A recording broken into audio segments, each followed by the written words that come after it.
Prontinho. Bom, então, muito boa tarde a todas as pessoas presentes. Eu me chamo Barreto Romariz, eu faço parte do NAPLE, né? Sou pesquisador do NAPLE e também componho a comissão de organização do segundo fórum do NAPLE. Então, em nome desta comissão e da professora Aldenice, que está aqui presente, que eu dou boas-vindas a todos e desejo que seja uma tarde, um momento de muito aprendizado, de muita troca, que no final dessa sessão de comunicação, as pesquisas aqui apresentadas tenham, né, se enriquecido com todas essas discussões que com certeza irão surgir aqui. Eu vou só passar algumas orientações que a gente reafirmar, na verdade, né, algumas orientações que a gente enviou por e-mail. Então, cada comunicador, né, tem 10 minutos para quem vai apresentar pôster virtual ou relato de experiência e 20 minutos para quem vai apresentar comunicação individual. Eu vou sempre indicar quando faltar 5 minutinhos para finalizar as suas apresentações. Então, eu coloco no chat, quando estiver faltando 5 minutinhos, que aí a gente respeita os horários estipulados na nossa programação. Então, dito isto, agora eu apresento o coordenador desta sessão, o professor Alassi. Então, o professor Alassi, ele possui graduação em licenciatura plena em Letras pela Universidade Federal do Amapá, é especialista em ensino-aprendizagem do francês, língua estrangeira pela Universidade Federal do Pará, e é doutor em estudos literários pela Universidade Estadual Paulista, no campo Araraquara. E o professor Laci, ele é professor de francês de língua estrangeira na Universidade Federal do Amapá. Então, Laci, te passo agora a fala para tu organizares aí como tu achares melhor as apresentações. Boa apresentação a todos os comunicadores. Bom, obrigado, Barreto. Sejam todos bem-vindos, né, a essa nossa sessão de comunicação do segundo fórum do NAPLE, né, que temos a temática, né, de políticas linguísticas de decolonialidade na formação inicial continuada dos professores de línguas adicionais e suas respectivas literaturas. E essa é a nossa sessão de comunicações, né, pôsteres virtuais e relatos de experiências ligado à área dos estudos literários, né? Então, ainda não vi todos os presentes aqui, pelo menos não identifiquei os nomes, mas os primeiros estão aqui já, então a gente vai seguir pela ordem da programação, né? O Barreto já apresentou um pouquinho para vocês a dinâmica do tempo, né? Então, pela programação, a gente tem mais ou menos as indicações das falas de cada um, então a gente vai tocando de acordo com a programação, né? Então, caso entrem ainda os outros palestrantes, a gente vai chamando, tá? Então, a professora Leite chegando. Então, é uma satisfação, né, para a gente, enquanto membro do NAPLE aqui, né, a professora Aldenice está aqui, então, e outros membros, uma satisfação para a gente dar continuidade nesse segundo dia, né, de palestra. Nós tivemos uma fala maravilhosa do professor Kleber, né, que a gente estava presente lá, se realmente deleitou. E para a gente falar um pouco, né, de todas essas políticas, falar um pouco dessa decolonialidade, né, que está aí presente para a gente, né? Embora os cânones sejam importantes, mas é bom a gente ouvir também essas outras formas de pesquisa, né? Então, inclusive aqui eu estou na mediação da mesa e estou interessado particularmente, espero que todos apareçam aqui, porque eu vi assim, os nomes, né, de palestra, de temáticas bem sugestivas, que eu digo assim, fiquei muito, muito curioso para saber sobre essas temáticas, né? Não estou preocupado com o número de pessoas que aqui estão presentes. De uns tempos para cá, desde a pandemia, né, eu tenho aprendido assim que às vezes, não que muitas pessoas não seja extremamente importante para a discussão, mas eu tenho aprendido também de uns tempos para cá que quando a gente tem também um grupo menor, as discussões às vezes são até muito mais ampliadas do que quando a gente tem um grupo de mais pessoas, né? Logicamente, a gente sempre espera contar com mais pessoas, mas isso não é um empecilho para a gente ter ótimas discussões e, com certeza, nós as teremos, né? Quem tiver perguntas, né, então a gente sugere que coloque no chat, para a gente ir fazendo depois aos palestrantes, tá? Ou depois pode se manifestar também, levantar a mão, fazer a pergunta oralmente, né, que a gente cede a vez, né, para fazer as perguntas. A gente tem aí são 5 pessoas, né, para esta sessão de comunicação. Então, a gente previu aí com o Barreto, mais ou menos, que a gente fizesse as duas primeiras comunicações, e a gente abrisse aí uns 15 minutos para conversa, né, para a gente não fazer as 5 e depois os assuntos acabarem ficando um pouco distanciados, né, para as perguntas. Então, a gente previu aí essas primeiras comunicações, depois a gente abre para uns 15 minutos para as perguntas, né, para colaborações, para as dúvidas, para a gente conversar. Pode ser assim? Sim. E aí depois, se os outros comunicadores vierem se integrando, a gente, né, vai passando as próximas apresentações. Caso a gente não tenha todos os apresentadores, né, todos os comunicadores, a gente tem mais tempo para discutir. Ok?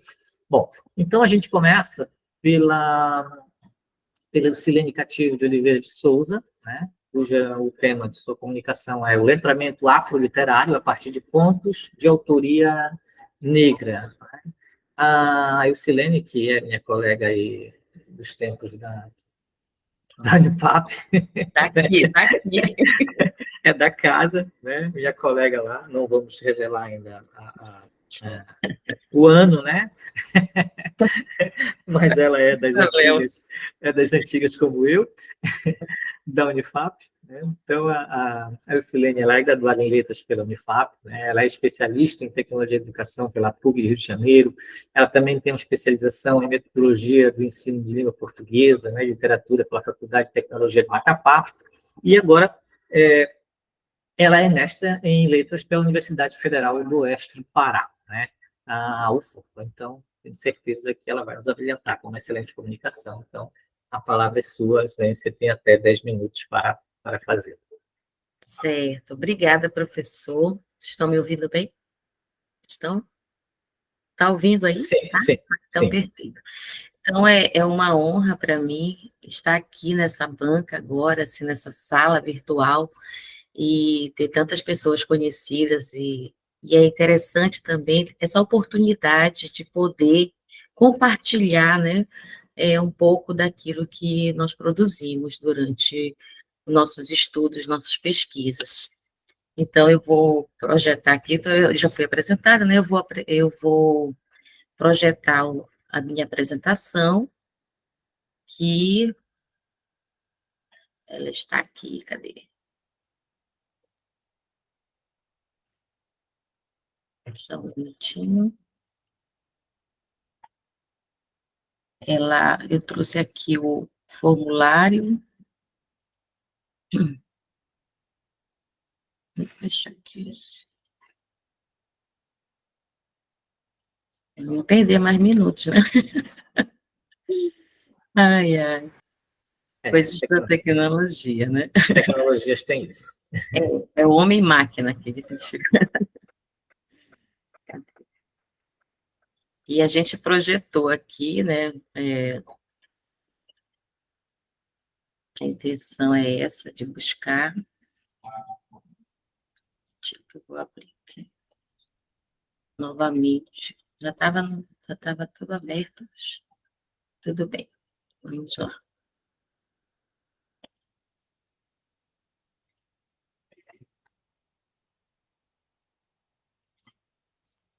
Ok.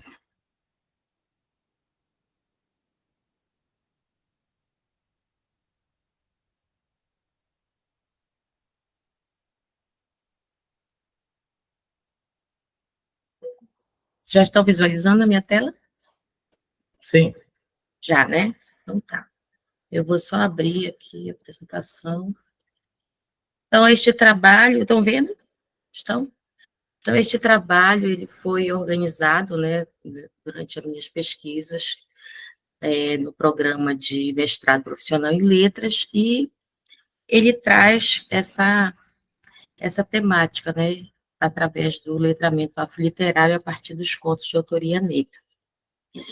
E eles vêm conosco dialogar, né, trazer as inquietações. Então, ele traz esse processo de reflexão sobre a presença da literatura afro-brasileira com o objetivo de fortalecer, né, as práticas antirracistas dentro e fora de sala de aula. E de forma mais específica, né, o nosso trabalho, ele traz essa proposta de produto educacional voltado para professores, que está organizado, né, está previsto acontecer em 3 escolas aqui do Amapá, com esse intuito de fomentar a inserção da leitura literária de contos de autoria negra nas aulas de língua portuguesa, da educação básica e futuramente do ensino médio, né, e assim vai. O objetivo do nosso trabalho foi investigar as potencialidades de diálogo, né, entre a literatura afro, né, brasileira, e a educação para as relações étnico-raciais. Oi? Perdão. Se você estiver passando os slides, eles não estão aparecendo aqui para a gente. Ainda está na primeira. Ainda está na primeira? Agora, os objetivos da pesquisa. Ah, tá. Será que eu tenho que... Não, eu vou colocar do atual, vamos ver. Eu vou tentar passar. Passou? As questões? Objetivos da pesquisa. Ainda, né? Se vocês não se importarem, eu posso apresentar por aqui? Vocês estão a gente está atualizando. Pode ir clicando, vai clicando que ele vai mudando. Então tá. Então, o objetivo foi, objetivos específicos, identificar a relevância dessa literatura para a educação, como foi dito, refletir sobre as contribuições das produções e representação de negros em contos contemporâneos e elaborar o produto, né, como já foi falado. E aí, como foi que isso aconteceu, né? Qual foi o mote da questão? Qual foi a questão de pesquisa? Então, o primeiro momento foi buscar, né, saber como as narrativas de autoria afro-brasileiras podem contribuir com essa desconstrução de conceitos racistas dentro e fora de sala de aula. E depois, por que as práticas de letramento literário são importantes para a formação leitora, né, contínua de professores e alunos. Por quê, né? Por que essas práticas? Então, essa é uma temática que ela nos move, né, a refletir, e aí nós precisamos buscar informações, e essas informações foram encontradas nos documentos oficiais, então foi feito através de uma pesquisa qualitativa, através dos documentos, de entrevistas, de cursos, né? E esse processo ele aconteceu dentro do período de pandemia, por isso o produto ele foi elaborado com o intuito de ocorrer, né, a formação de professores através da plataforma Meet, assim como nós estamos fazendo agora, né? E como arcabouço teórico, nós tivemos aqui a Amâncio, né, o professor Cândido, Dal Castanhe, Duarte, professora Eliane Debos, e Giroto e Souza, Corson, e trouxemos a Solé também aqui para contribuir conosco com relação a essa proposta. A pesquisa, a proposta de pesquisa, ela se constituiu em uma oficina de letramento afro-literário a partir de sequências didáticas e formação de círculos de leitura, né? Círculos de literatura, na verdade, foi chamada assim. Eu vou parar bem aqui, vocês estão visualizando?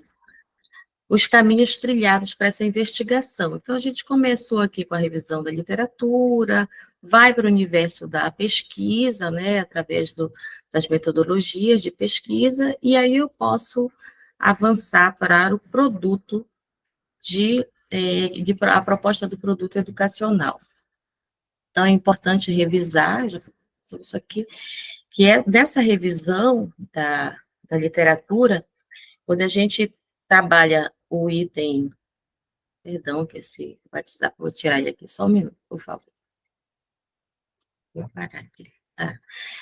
Nós precisamos olhar para os documentos, né? Então, a gente vem aqui com a 10.639, né? Depois que ela que alterou a 9.000, a 9394, né? E, consequentemente, modificada pela 11.645, com a inserção também, né, do estudo da literatura indígena também entra aqui, né? Dos povos indígenas.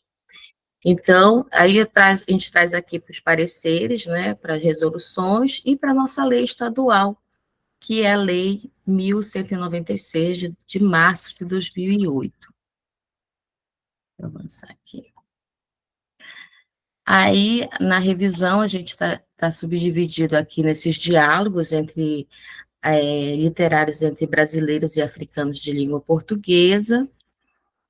E o que, na segunda parte da revisão, nós trouxemos aqui o afroletramento e o letramento afroliterário, os conceitos, né, alguns conceitos sobre, né, e também as sequências para o letramento e círculos de leitura literária. Quando eu chego aqui, eu gostaria de mostrar para vocês, não sei se eu vou conseguir, mas vou tentar. Vou direto aqui para a oficina. Vocês conseguem visualizar minha tela agora? Tá, de revisão de literatura. Revisão de literatura, perfeito. Então, eu vou voltar aqui. Só um minuto.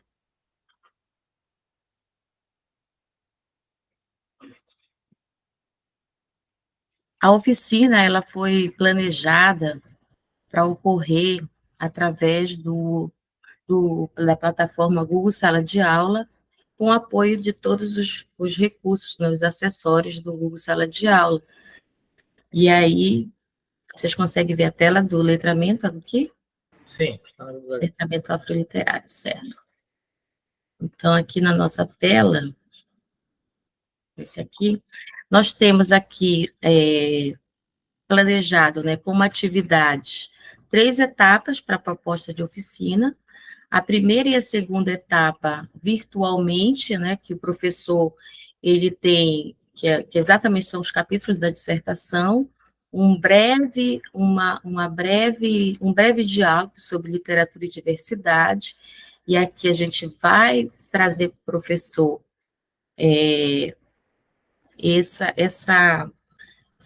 pesquisar com ele, falar com ele sobre a Lei 10.639 e a lei estadual também, e trazer para ele, compartilhar com ele, né, essas informações. E a gente inicia com o primeiro texto, que é um conto da autora Bianca Santana, que ela traz, assim, seria assim, um texto de provocação, né? Quando me descobri negra.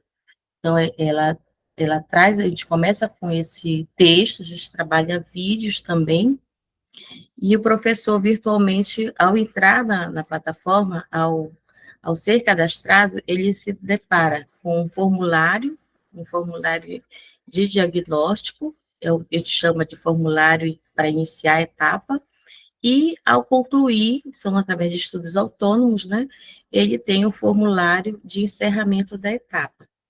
Até aí está compreendido? Sim? Sim. Posso continuar? Aí, perfeito. Então, voltando aqui para o slide. Então, falando ainda daqui, né, nós temos essas 3 etapas, como eu disse, né, literatura e diversidade, um breve diálogo. Aqui nós temos, na etapa 2, as orientações para a etapa 2, que é o lugar da literatura afro-brasileira, né, na sala de aula, em sala de aula. Então, nessa oficina aqui, ela está dividida entre... ele vai, de novo, fazer o formulário para iniciar a etapa 2, ele vai ler o artigo, a literatura afro-infantil, a representação e representatividade, ele vai assistir vídeos, né, existem vídeos aqui para que ele possa, e tudo está agregado, hospedado aqui dentro, com os links, né, por exemplo, para ter acesso a todo o material, ele tem aqui um Padlet, né? Ele tem aqui um vídeo, tem os artigos, então o material está todo aqui. Formulário para iniciar, formulário para encerrar. Na etapa 3, que já é a etapa de proposta, né, de sequência, aqui é o chamado de letramento afroliterário na prática. O professor, são propostas para que ele execute com o professor, com os alunos dele, entendeu? Então, ele tem também aqui um arcabouço de sugestões, né, música, poesias, e aí, aqui no nosso slide, eu vou poder apresentar para vocês. Vou parar novamente para poder entrar no outro. Só me avise aí.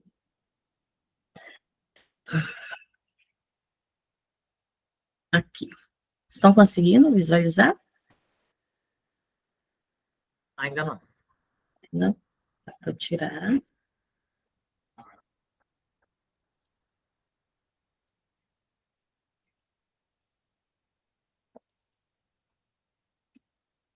E agora? Ainda não. Ainda não?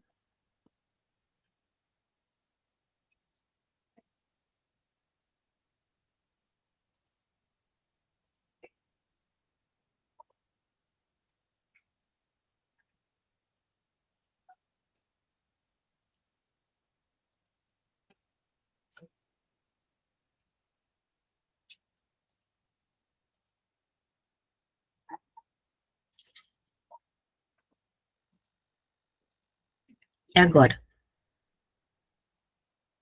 Sim. Agora sim. Sim. Então, eu vou passar aqui para essa etapa para a gente verificar nessa revisão da literatura, onde nós paramos aqui, né, que é mostrando ainda dentro da revisão o letramento e a formação leitora, com base na professora Amâncio, no Rio do Cosson, e a gente mostra aqui um pouco desse universo da pesquisa, já no item 2, né, o conto de autoria negra e quais contos foram sugeridos e autores selecionados. Então, a gente começa aqui com o conto de Machado de Assis, Pai contra Mãe. Depois nós temos, isso na sequência, né, eu vou mostrar como é que ela está detalhada. Temos aqui um conto de Geni Guimarães, Alicerce, Cristiane Sobral com Tapete Voador e Joel Rufino dos Santos com O Filho de Luísa. Esses foram os contos selecionados. A Mulher Maravilha, de Bianca Santana, que já é apresentado na primeira etapa. Temos aqui do Amapá, né, a nossa professora Ângela Nunes, com o conto de Amor e Fé. Temos o Manuel Bispo também, que é aqui do nosso Amapá, né, que é nosso escritor amapaense, dito amapaense, né, mas ele é paraense, mas é daqui do norte, com o conto Escolhido, e a nossa querida Esmeraldina dos Santos, com Sonho de Menina. Então, esses contos, eles foram selecionados, né, para levar para a sala de aula os autores, né, e também trabalhar com eles as temáticas, não é? Eles vão assim, não que eles necessariamente falem, né? Por exemplo, quando o Machado de Assis traz o conto Pai contra Mãe, ele traz para a gente um conto descrevendo o processo de escravização, né? Ele traz dentro dessa narrativa elementos que a gente vai trazer para a sala de aula. Que o nosso fundamento não é falar por falar, mas mostrar quem são esses autores, né? Os contos de autoria negra. Aqui um pouco do detalhamento, né? A oficina de letramento afroliterário na prática, como eu mostrei para vocês lá no Google Sala de Aula, ela está em 3 etapas e a carga horária é de 20 horas. Eu tinha aqui o slide para mostrar, mas como ele não está passando, né? Na íntegra, essa aqui é aquela capa que nós vimos. Na primeira oficina, né, a etapa 3 aqui, já estou na etapa 3 aqui, que é Para início de conversa, o negro no ponto afro-brasileiro. Então, essa oficina 1, ela traz uma carga horária de 12 aulas, de 50 minutos cada, e isso feito com... já é a oficina que a gente diz assim, é a intervenção da leitura literária organizada em 2 oficinas, né?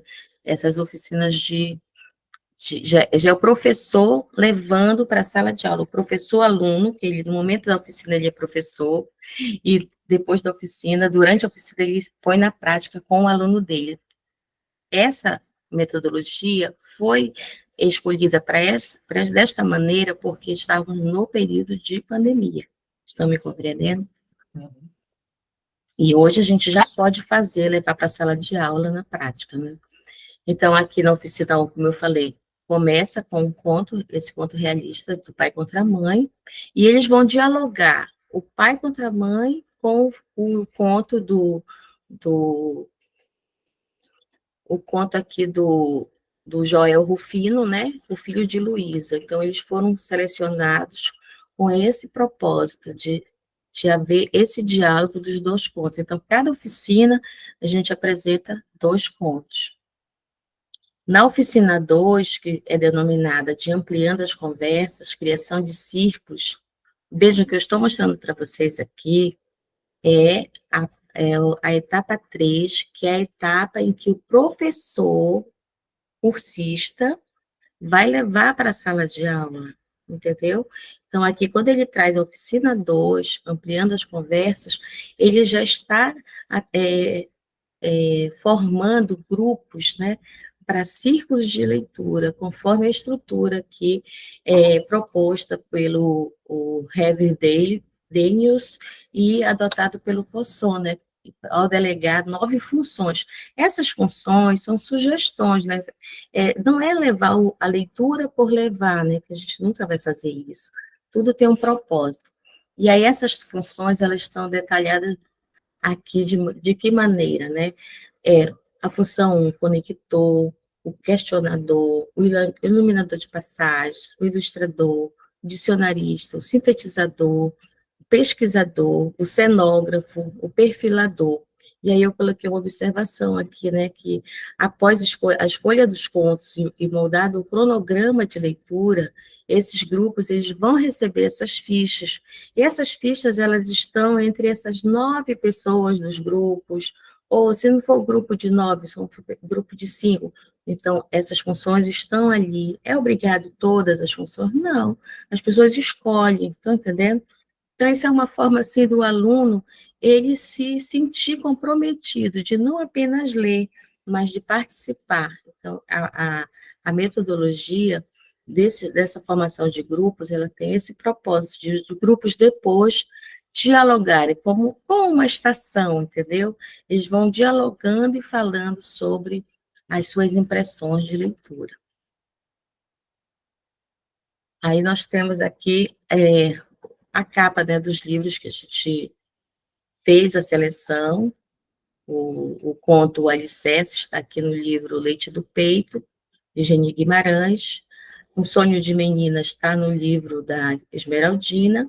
E O Tapete Voador também dá o título para o livro de contos da Cristiane Sobral. Quando Me Descobri Negra é o nome do livro da Bianca Santana, e o conto escolhido foi A Mulher Maravilha, da professora Ângela Nunes. Nós temos aqui o conto De Amor e de Fé, e do Manuel Bispo nós temos nessa coletânea de contos daqui do Amapá. Onde a gente quer chegar com tudo isso, né? A gente quer chegar que já faz mais de 2 décadas que a 10.639 está em vigor. E nós, aqui do Amapá, eu até atualizei aqui essa informação, temos 16 anos de lei estadual. A gente sabe que muitas coisas já foram desenvolvidas nas escolas, nas universidades, as pesquisas estão sendo fomentadas, né, para que a gente possa falar sobre, mas ainda há muito desconhecimento. Então, é preciso que a gente observe. Então, há desafios no que tange essa consolidação, né? A consolidação das políticas públicas de ações afirmativas, de inclusão de estratégias pedagógicas referente ao trato, da valorização, do respeito, da diversidade. E também incluir no planejamento escolar temáticas antirracistas, como forma de efetivar a ERE no espaço escolar e não ficar esperando a chegada das datas comemorativas, que essa aqui foi uma das impressões que a gente consegue perceber após fazer a pesquisa, né? Não falar apenas de temáticas, né, voltadas para o antirracismo só em novembro, mas sim falar o ano todo, entendeu? E também a gente consegue perceber que a literatura, ela precisa ser levada para a sala de aula, né, por ela poder ressignificar identidades e representatividades. Então, essa pesquisa, ela apresenta como resultado, a gente conseguiu, apesar dela não ter sido colocada em prática na época em que ela foi proposta, né? Mas ela tem a intenção de ser, né? Esse momento agora é um momento ímpar para a gente poder falar dela, né? E aí a gente precisa, ela apresenta essa confirmação que esse diálogo firmado entre a literatura e a diversidade, a gente consegue estabelecer ações afirmativas para a desconstrução de práticas racistas, né, dentro de sala de aula e fora também. Então, com isso, as estratégias do letramento afroliterário, elas são necessárias e importantes para a formação de professores e, consequentemente, de leitores. Essa exposição, eu finalizo aqui com essa apresentação, essa pesquisa, ela nasce de uma inquietação. No meu coração, ela começou a partir da leitura do conto de Conceição Evaristo, denominado Zaida esqueceu de buscar os brinquedos, do livro Olhos d'Água. E a partir daí, a gente começa, assim, a perceber as fragilidades, né, que nós temos, pessoas não negras. Foi difícil fazer uma pesquisa em que você, por exemplo, o que me move é a literatura. Então, eu fui em busca de encontrar, dentro da literatura, os autores que muitas vezes foram invisibilizados, certo? Que a obra dele não está na sala de aula. Nada contra os cânones, né? Eles são necessários, mas a gente também precisa ver na literatura contemporânea muitas produções boas que nós temos, né, para ser mostrado para os alunos em sala de aula, através da formação de leitores. Então, aqui, eu nem olhei se o Barreto já...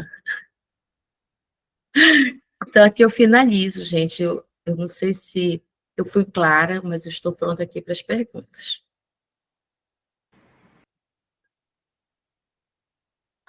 Obrigado, professora Silene. Sim, bastante claro. Uma pesquisa maravilhosa, né? Já estou aqui na expectativa das perguntas, e principalmente para a colocação em prática, né? E saber alguns detalhes a mais. Então, a gente passa para a professora Anique, e aí, por favor, anotem as suas perguntas, né? Para a professora Silene já. E depois da professora Anique, a gente faz uma rodada de perguntas, né, de questionamentos, de contribuições para os palestrantes até agora. Só para eu controlar aqui, o Danilo Martins Pantoja está por aí? Não, Alaci, nem o Não, né? Danilo, nem a Luana. Tá, só a Bárbara que entrou agora, né? Isso. Tá, então, por enquanto, os outros dois não aparecendo, a gente tem aí um tempo bem razoável. Por isso que a gente deixou esse Dani mais livre, mais à vontade. Bom, então a gente passa agora para a professora Anique, né, que vai nos falar sobre as reflexões de discentes sobre a leitura subjetiva de obras em língua francesa em uma ação de extensão da Universidade Federal do Amapá, né? A professora Nick aí é graduada em Letras, tradutor português e francês pelo Instituto de Ensino Superior do Amapá. Ela possui um master, né, que é um mestrado em Ciências da Linguagem de FLE, pela Universidade de Stendhal de Grenoble, e é doutora em Estudos Literários pela Faculdade de Letras da Unesp Araraquara. A professora Nick, atualmente, ela é professora adjunta do Colegiado de Letras Português e Francês aqui da Universidade Federal do Amapá, né? Nossa colega aqui das lutas ferrenhas, né? Para a gente conhecer esses outros autores, né? Como a Silene bem lembrou aí, que não fazem parte do cânone, né? Que também tem muito a nos dizer e muito a nos contribuir, né? Então, agora, a professora Anick, deixo com você a palavra. Obrigada, Olaci. Muito prazer, é um prazer estar aqui hoje à tarde para conversar, né? Eu gosto de conversar, não gosto de palestras, né? Então, meu objetivo hoje é agradecer a presença de todos, agradecer ao Denise, parabenizar também a organização do evento. E hoje vou falar de uma ação de extensão que foi desenvolvido na Unifap. Aí vou começar compartilhando com vocês. Um segundo, não aparece, janela, ok.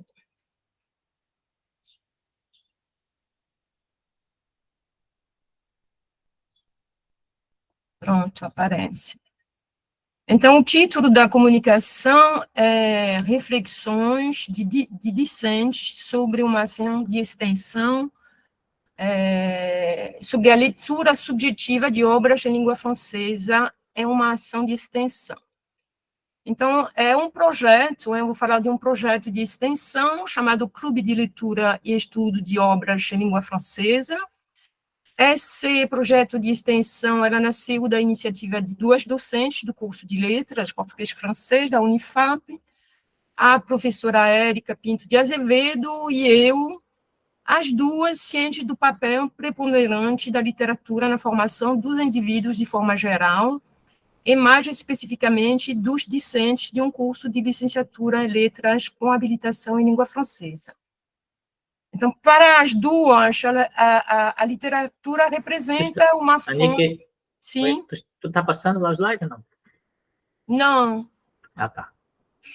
Mas aparece a introdução? Tá aparecendo a primeira Sim. folha. Tá bom. Então, a segunda, a literatura representa uma fonte inesgotável de informações e uma oportunidade para que eles se formem, exercitem sua capacidade de reconhecer dados linguísticos, discursivos, culturais, enciclopédicos, de interpretá-los, de apreciá-los, de combiná-los para alcançar o sentido de uma obra. Então, o projeto partiu de, vamos dizer, 3 pressupostos. O primeiro, que os textos literários em língua francesa, de regiões tais como o Caribe, a Guiana Francesa e a África, são pouco ou raramente abordados nos livros didáticos ou em sala de aula de FLE, embora ocupem hoje um espaço cada vez mais importante na cena literária mundial, pela riqueza da língua adotada pelos autores, bem como pelas temáticas abordadas e os referentes convocados. Outro pressuposto é que precisávamos destacar e valorizar a semelhança que existe entre a posição do aprendente de uma língua estrangeira, que vê o mundo do outro através do seu, a cultura do outro apenas através da sua própria cultura, e a dos autores e autoras francófonas, que escrevem em língua francesa, mas que possuem, geralmente, uma língua e uma cultura de origem diferente.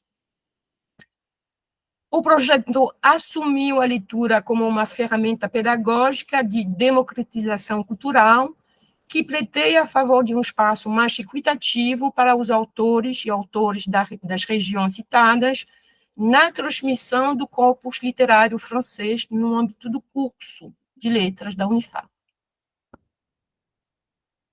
Do ponto de vista teórico, o projeto se baseia nos estudos sobre o papel da literatura na formação dos alunos, Todorov, 2009, Girão, 2021, a importância da literatura, da leitura das literaturas francófonas, conforme Berthelot, 2011, Kuke-Gruka, 2005, e, sobretudo, se baseia na temática do sujeito leitor, conforme Rouxel e Langlade, 2004, Rouxel, 2018, as novas perspectivas para o ensino da literatura nas aulas de francês língua estrangeira, conforme Defez, 2014, e o quadro europeu de referências para as línguas. Então, o projeto iniciou em fevereiro de 2023 e foi concluído em dezembro do mesmo ano, né? O público-alvo desse projeto foram principalmente os discentes do curso, e esses discentes tinham níveis em língua francesa que variam de iniciante A1 a avançado B2, conforme o quadro.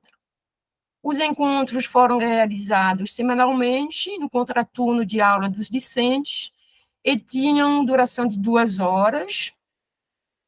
A prioridade foi dada à leitura de obras, textos literários de gêneros diversos e histórias em quadrinhos escritos em francês para autores negros ou obras com personagens negros em destaque, né?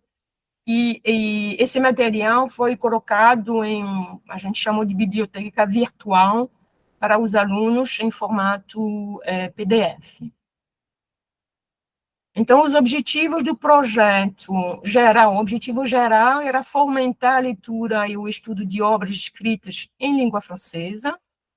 Objetivos específicos, desenvolver a competência leitora do público-alvo em língua francesa, aproximar as obras escolhidas do público-alvo através da leitura subjetiva, participar da formação à diversidade linguística através da literatura, e, por fim, traçar caminhos, aí é uma etapa ainda que a gente não iniciou, traçar caminhos didáticos para o uso dos textos literários nas aulas de francês língua estrangeira e de literatura em língua francesa. Então, o corpus escolhido durante esse projeto foram 2 romances, 2 histórias em quadrinhos e uma peça de teatro. Então, a primeira obra que a gente escolheu, que foi proposta aos alunos, é o romance Enfant chez moi, de uma autora que se chama Kid Baby. Ela nasceu na França, mas de pais do Camarões. Né? A segunda obra é a obra Petit Pays, de Gaël Faye. Gaël Faye é um jovem mestiço, de pais, o pai dele era francês e a mãe do Burundi. É uma obra que trata da guerra civil no Burundi. O Burundi é um país bem pertinho do Ruanda, então ele fala dessas 2 guerras nessa obra. A primeira história em quadrinho se chama Alexandre Dumas, Le Diable Noir. Essa história em quadrinho retrata a história do pai de Alexandre Dumas, que é escritor francês. Então, o pai dele nasceu na antiga Santo Domingo, no Haiti, no século XVIII. Ele é filho de uma escravizada com um colono, de uma família nobre. Então, essa história ele foi militar, um grande militar no exército de Napoleão. É uma história bem interessante. E a segunda história em quadrinho é a Legião Saint-Georges, que fala da história de um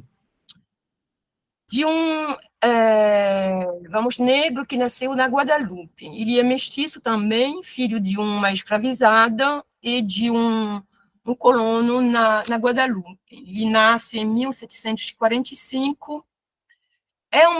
São dois personagens que foram apagados, né, da história da França.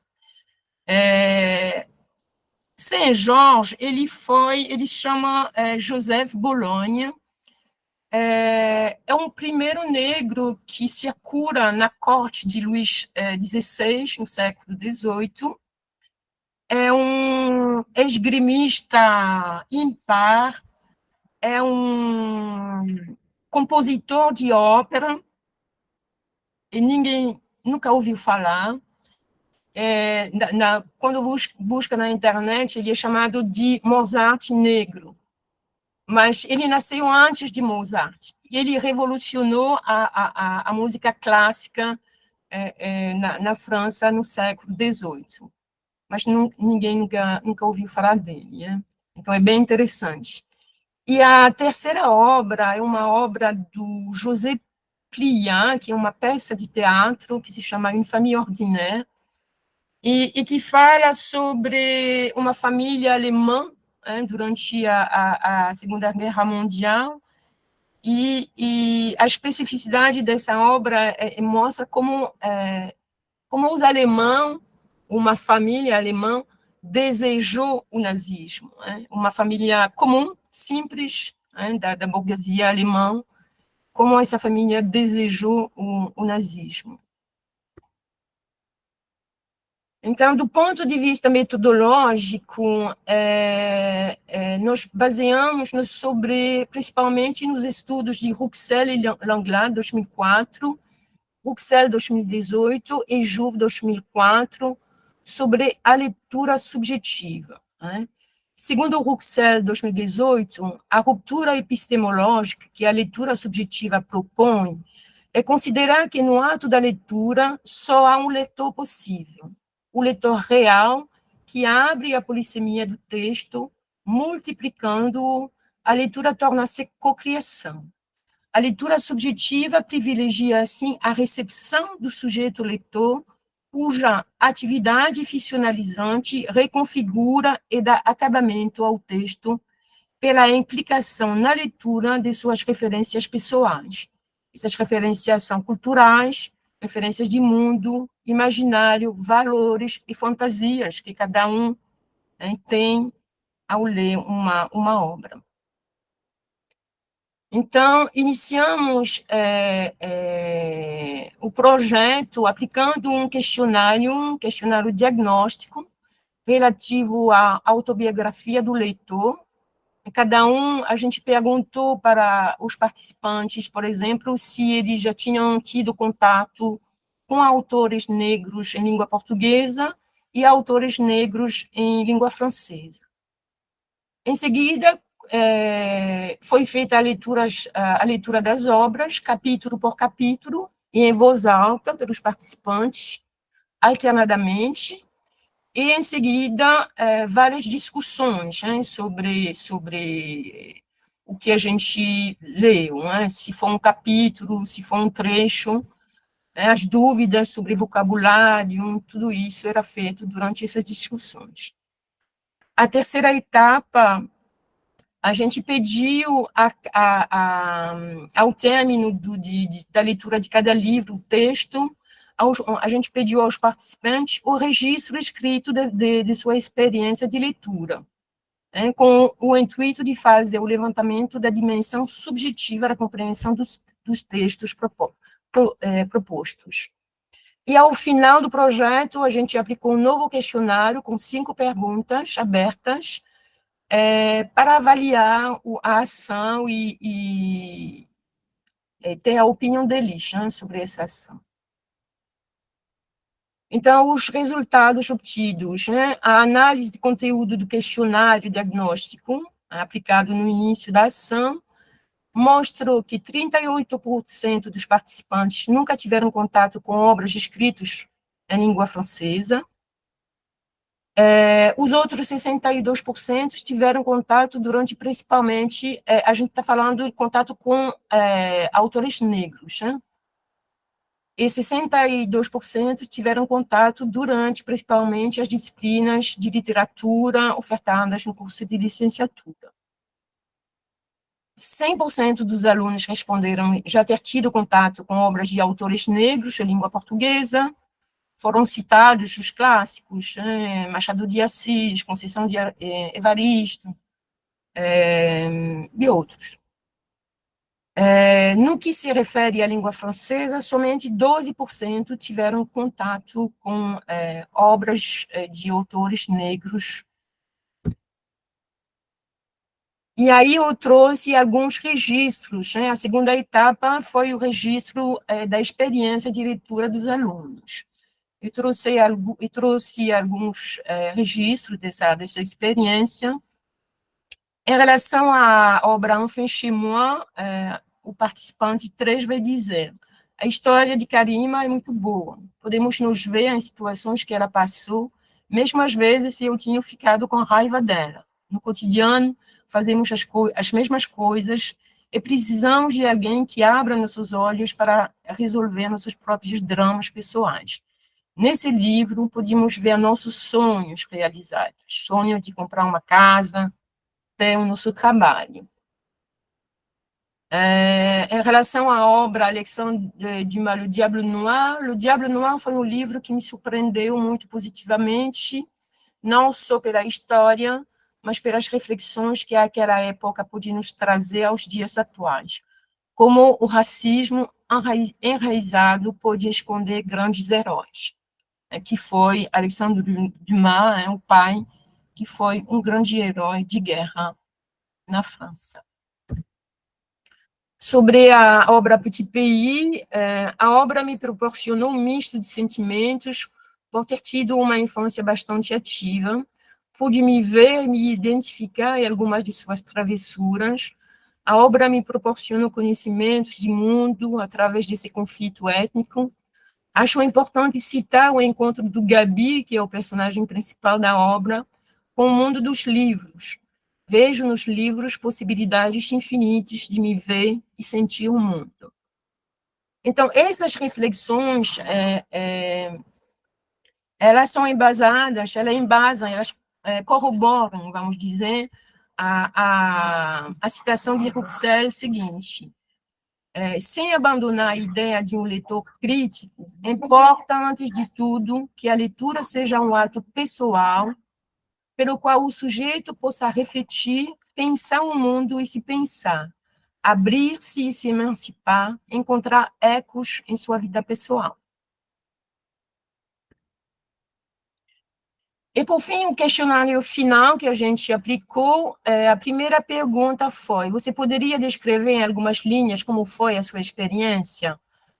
O participante 1 vai dizer: a experiência que tive foi positiva. Pude ler livros em francês, discuti-los com outros colegas, ajudar quem teve dificuldade de entendimento, expressar opiniões, conhecer diversas literaturas em língua francesa. Foi algo que me agradou muito e que gostaria de fazer novamente. O segundo participante: eu pude estar em contato com pessoas em diferentes estágios, não só do curso, mas do próprio nível da língua francesa. O outro participante: a leitura das obras foi interessante e aconteceu de maneira descontraída e com uma intensa troca de visões e conhecimentos entre os professores e participantes. A segunda pergunta: perguntamos se eles tiveram dificuldades e quais foram. Peguei a fala do participante, sim, 5. No início, sim, era difícil de acompanhar, principalmente pelo primeiro livro, Enfant chez moi. Em minha opinião, se trata de uma leitura bem difícil. A todo momento, eu tentava acompanhar aquilo e não conseguia muito bem. Porém, após esse período, outros livros vieram. Como eu sou apaixonado em mangás e manuais, ou qualquer outro tipo de quadrinho, a proposta da BD foi excelente e elevou muito o meu pensamento, que poderia melhorar na leitura. Assim, quando chegamos no Petit Pays, senti que era um livro não tão difícil. Pelo contrário, foi mais fácil que Enfant chez moi. Aí perguntamos se as obras agradaram e quais gêneros, né, eles gostariam, quais temáticas gostariam de ler, de ter lido. Aí a proposta foi, a fala do participante 1 gostaria de ter a oportunidade de ler também obras contemporâneas de fantasia, terror, ficção científica em língua francesa. E a gente atendeu mais ou menos, porque o projeto continuou, e a gente trouxe, nessa segunda edição, obras de ficção científica em língua francesa, e está sendo muito, muito interessante também. E a quarta pergunta, a participação do grupo interferiu nos seus hábitos, na sua rotina de leitura em língua francesa, o mesmo em língua portuguesa? 90% dos participantes declararam que sim, em ambas as línguas. E a última pergunta, quais foram as obras que marcaram vocês e por quê? 50% responderam que foram marcados por Petit Pays de Gaël Faye. A razão pela sua linguagem poética, o enredo é interessante, no qual elementos da vida familiar e social dos personagens eram imbricados, e o acesso a uma cultura diferente. 38% gostaram de Enfant chez moi de Kid Baby, pelos aspectos interculturais, particularmente, no que dizia respeito à relação e ao contraste entre culturas distintas, de falantes de francês oriundos de Camarões e da França. E 12% escolheram a história em quadrinho de Alexandre Dumas, Le Diable Noir, pela ampliação cultural do conceito de negritude e o início de uma compreensão mais concreta das culturas. Eu trouxe uma fala, a reprodução de uma fala de um dos participantes, que diz: no geral, no Brasil, não estudamos sobre a África, e temos como exemplo dela a fome, que pode ser bem pejorativo, visto que nem todo o continente africano é assim. Aprender a não generalizar e conhecer essas regiões, tais como seus conflitos e suas histórias, foi algo que o clube me proporcionou.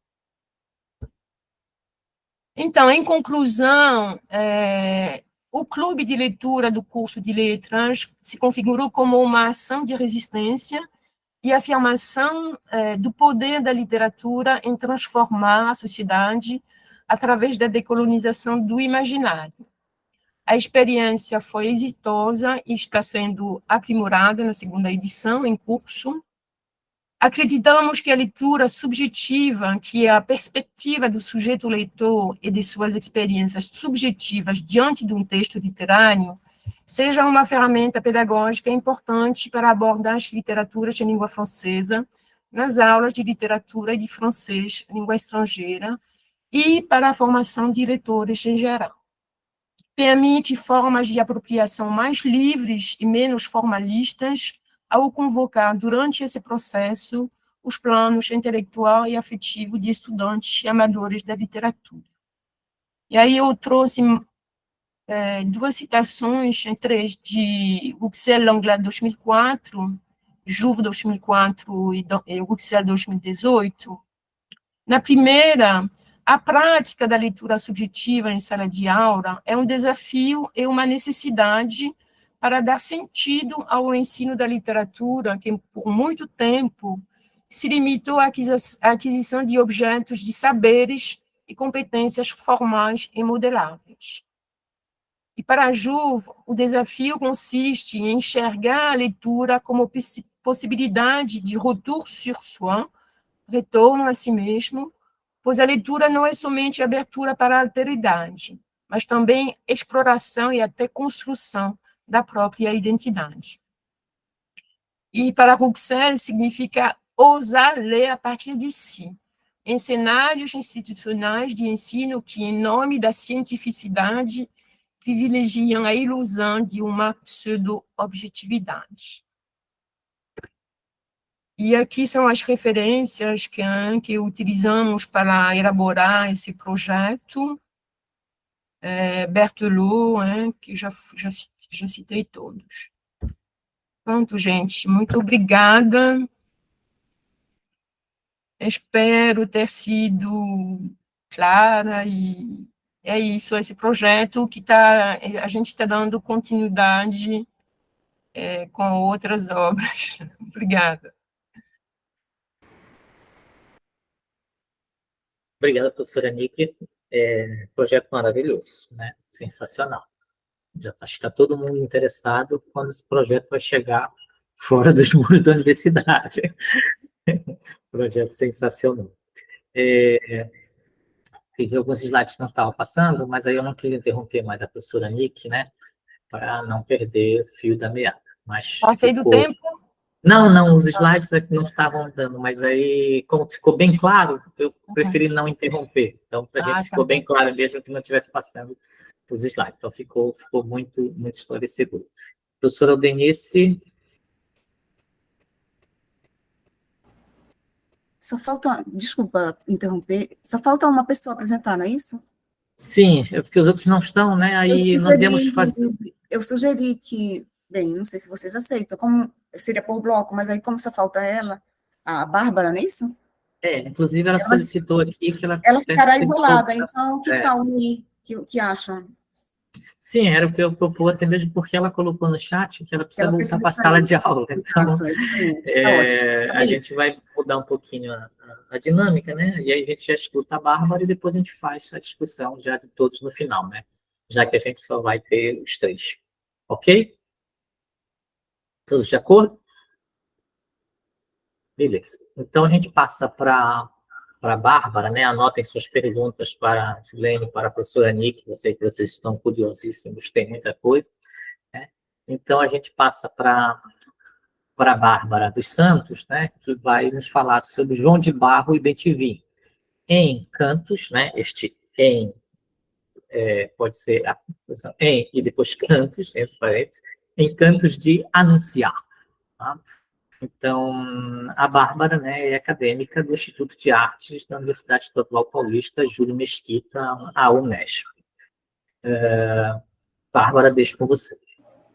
Oi, pessoal, vocês me escutam bem? Estamos ouvindo.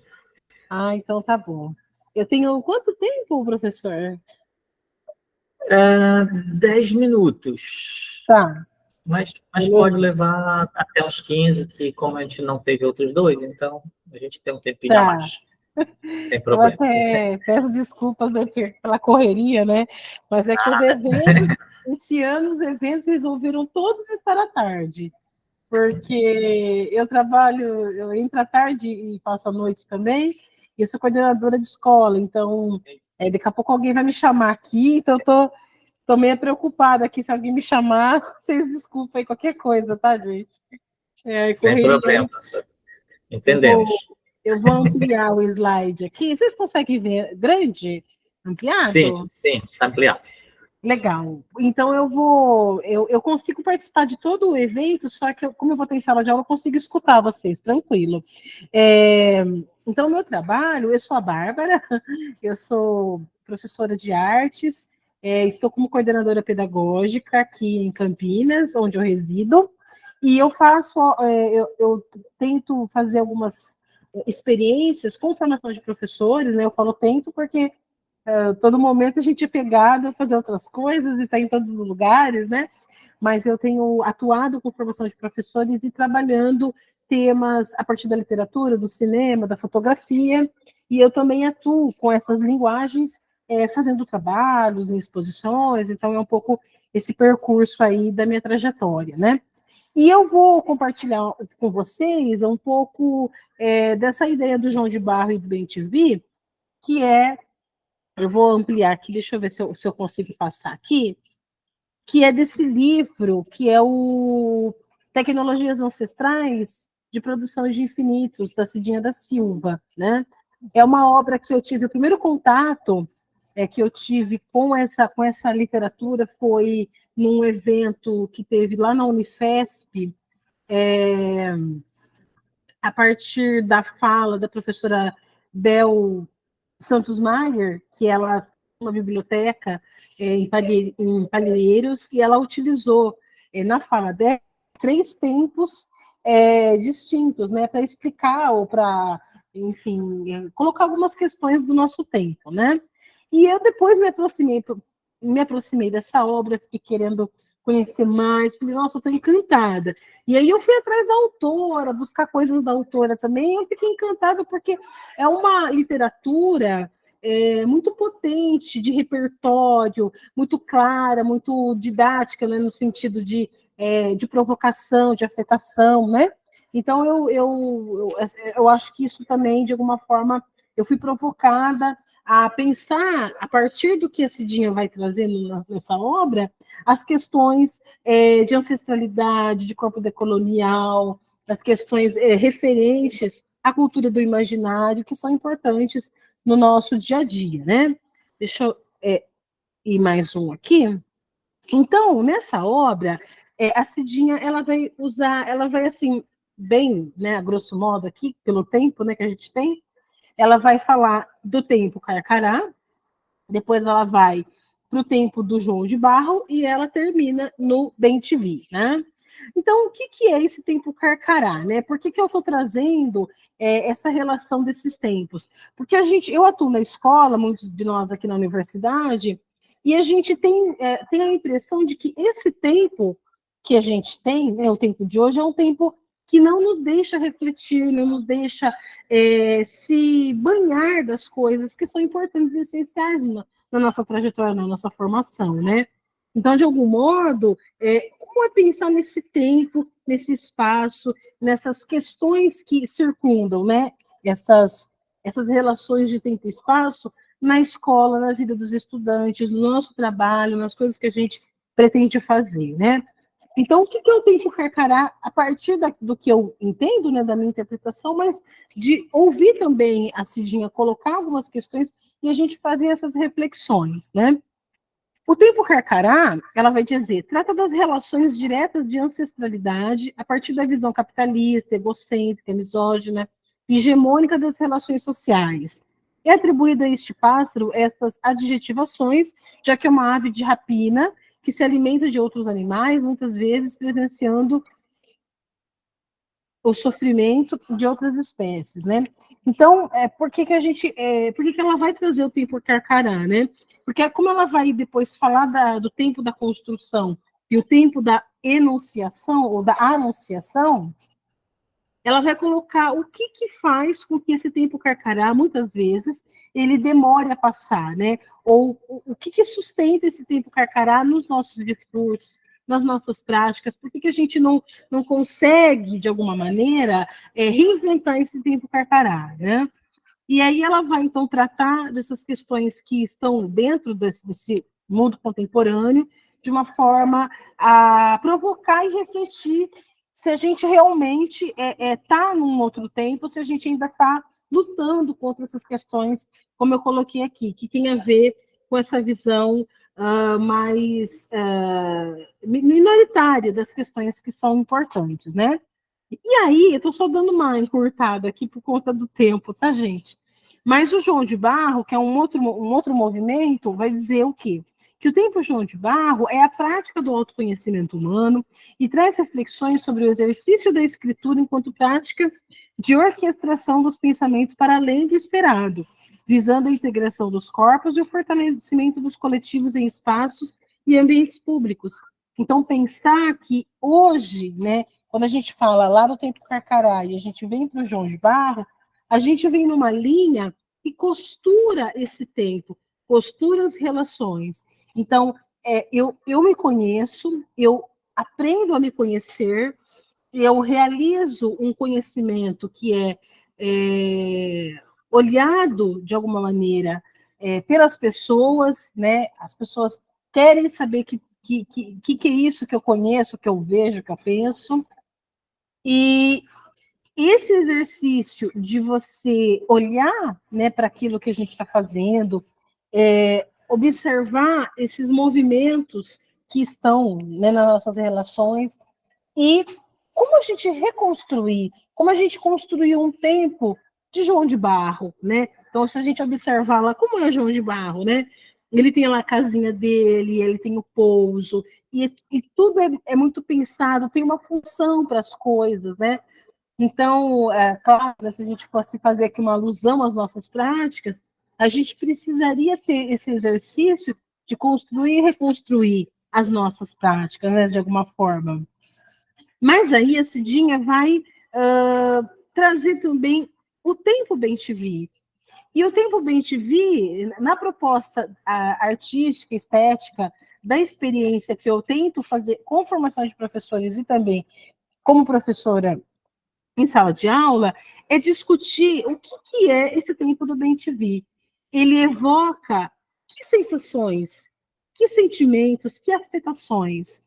Ele é um tempo do quê? Da amorosidade, do reencontro, das anunciações, das enunciações, daquilo que está por vir, do que é esperado, o que não é esperado, de anunciar, né, de colocar no canto, ecoar no canto, essas outras relações, né, que a gente tem, esses outros conhecimentos.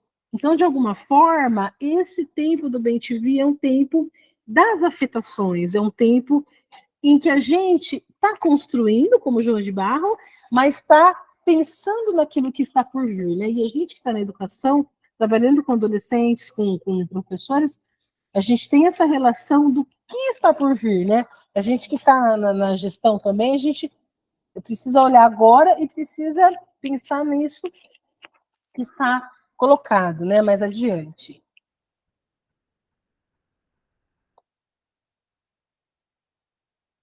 Então, o título da comunicação traz a ideia dos dois tempos, né, o João de Barro e o bem-te-vi, mas propõe pensar um pouco na minha atuação, umas ideias que eu acho que são fundamentais para a gente pensar esses tempos que está na discussão do tecnologias ancestrais, mas que também se coloca como provocações para o nosso trabalho, né? O que é um ato de palavra? O que é um ato palavrar? O que é apalavrar, né?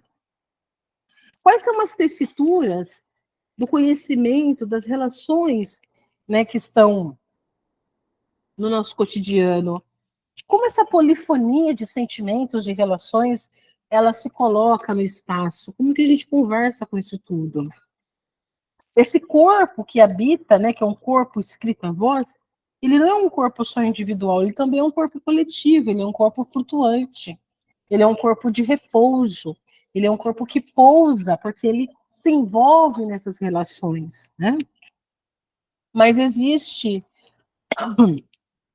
também essa relação do outro, né? O que o outro espera que a gente corresponda ou não, né? Ou se a gente deveria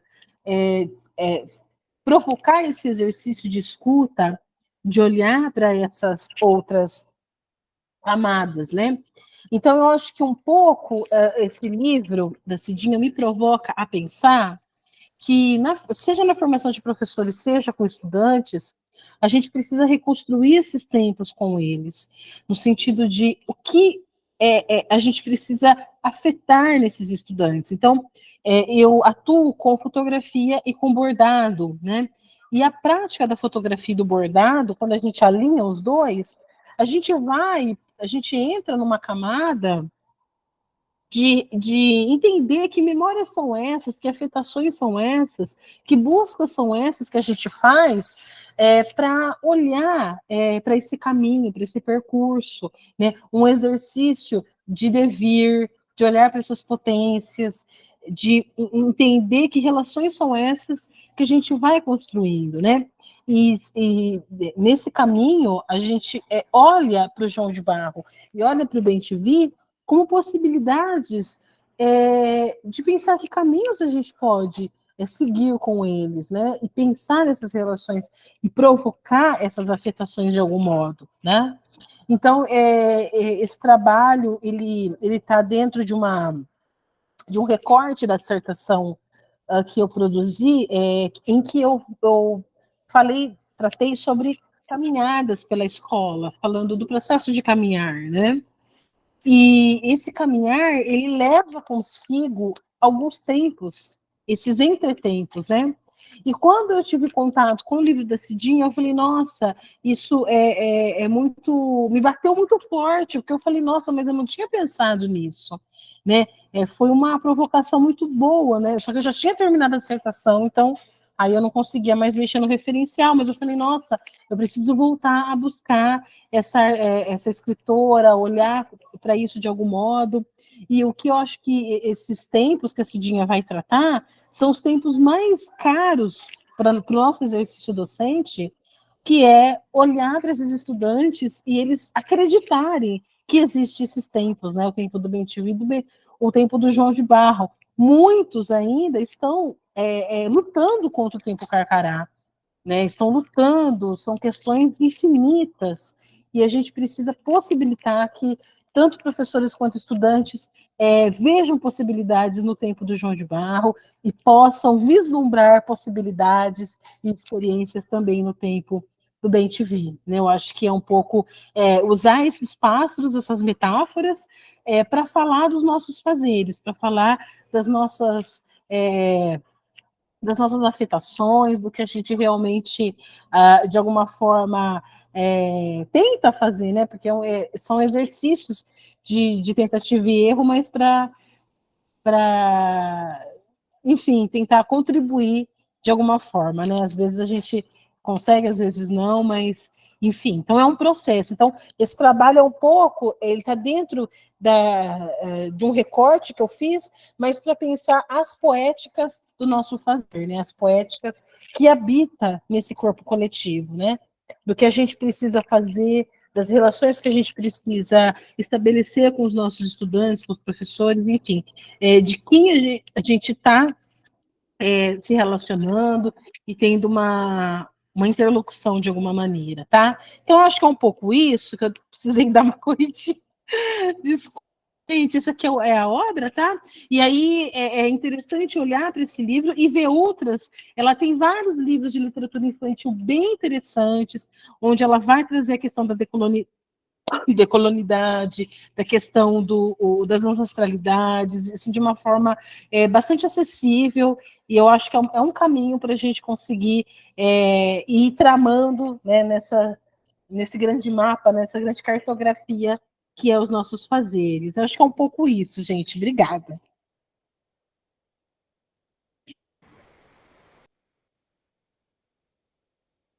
Nossa, obrigado, doutora Bárbara.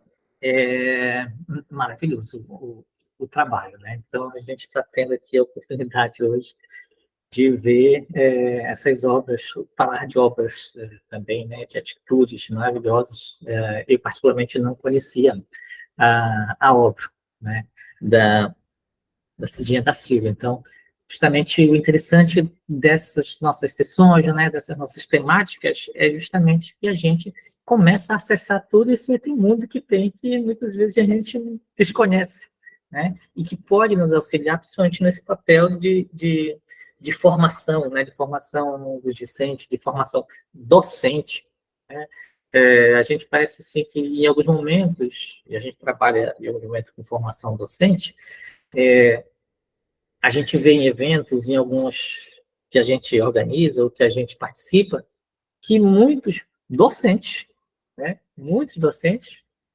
que deveriam ter um papel de formação, né, importante, muitos docentes precisam ser ainda decolonizados. Né? Muitos. E esse é um papel bem importante que a gente tem, né? E quando a gente discute essas temáticas aqui, é justamente essa oportunidade que a gente tem de colocar, né, todas essas discussões para fora.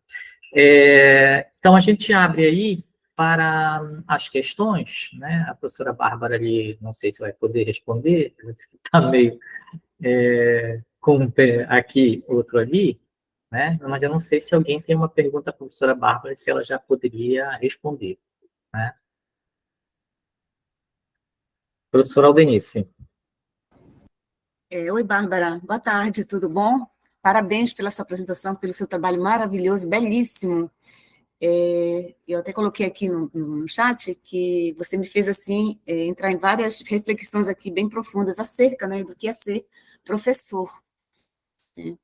Então, eu queria saber, se eu não me engano, foi o momento que eu levantei para pegar um copo de água, você falou que foi um recorte da tua tese, da tua dissertação, é isso?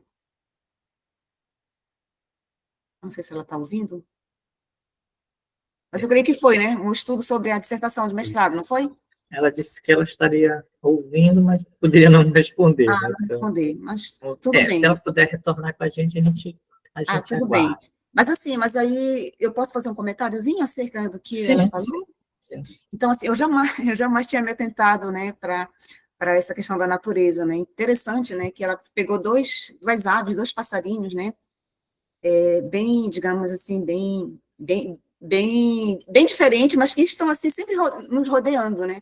E aí eu aqui, com meus botões, fiquei pensando, assim, o João de Barro, por exemplo, conforme ela mostrou, com sua habilidade, por exemplo, né, em construir cuidadosamente a sua casa, ele oferece uma lição valiosa, sobretudo para nós, não é isso? Nós que trabalhamos com formação de professores, não somente de línguas, digamos, da língua materna, mas também das línguas adicionais, estrangeiras, enfim. E para a nossa prática pedagógica, não é mesmo? Bom, assim como essa ave, que é o João de Barro, que ele, para mim, ele é um gênio, né?